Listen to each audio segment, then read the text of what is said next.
Achieve చేయలేకపోయారు? కన్సిస్టెన్సీగా work చేయలేదా? వాళ్ళ జీవితాంతం కష్టపడ్డారు కదా, కన్సిస్టెన్సీ ఉంది వాళ్ళ లోపల, గివ్ అప్ చేయలే ఎప్పుడు లైఫ్ లో, జాబ్ ని వాళ్ళు గివ్ అప్ చేయలే. బట్ అయినా వాళ్ళ డ్రీమ్స్ ఎందుకు వాళ్ళు అచీవ్ చేయలేకపోయారంటే వాళ్ళకి పర్ఫెక్ట్ వెహికల్ వాళ్ళ దగ్గర లేదు. అవునా కదా?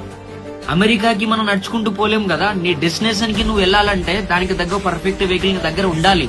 నీ డ్రీమ్ ని నువ్వు అచీవ్ చేయాలి అంటే, అంత పెద్ద డ్రీమ్, అంత పెద్ద లెవెల్ కి నువ్వు వెళ్ళాలంటే దానికి దగ్గర ఆ ప్లాట్ఫామ్ ఏదైతే నిన్ను బిల్డ్ చేయగలుగుతుందో, నీకు ఇన్కమ్ ఇస్తుందో, ఆ జాబ్ కావచ్చు, ఆ బిజినెస్ కావచ్చు, అది నిన్ను అక్కడికి తీసుకెళ్లాలి కదా.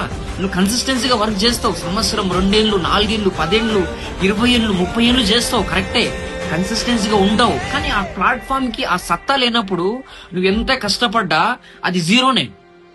కాబట్టి బ్రో, నువ్వు పర్ఫెక్ట్ వెహికల్ సెలెక్ట్ చేసుకో ఫస్ట్, తర్వాత కన్సిస్టెన్సీగా వర్క్ చేయడం నేర్చుకుందు, గివ్ అప్ చేయకుండా ఉండడం నేర్చుకుందు. బట్ నీ వెహికల్ ఇంపార్టెంట్, నీ డెస్టినేషన్ కి తీసుకెళ్లే నీ ఏదైతే ప్లాట్ఫామ్ ఉందో అది ఇంపార్టెంట్. అది నువ్వు పర్ఫెక్ట్ గా చూస్ చేసుకో ఫస్ట్ ఆఫ్ ఆల్, అది ఏదైనా కానీ.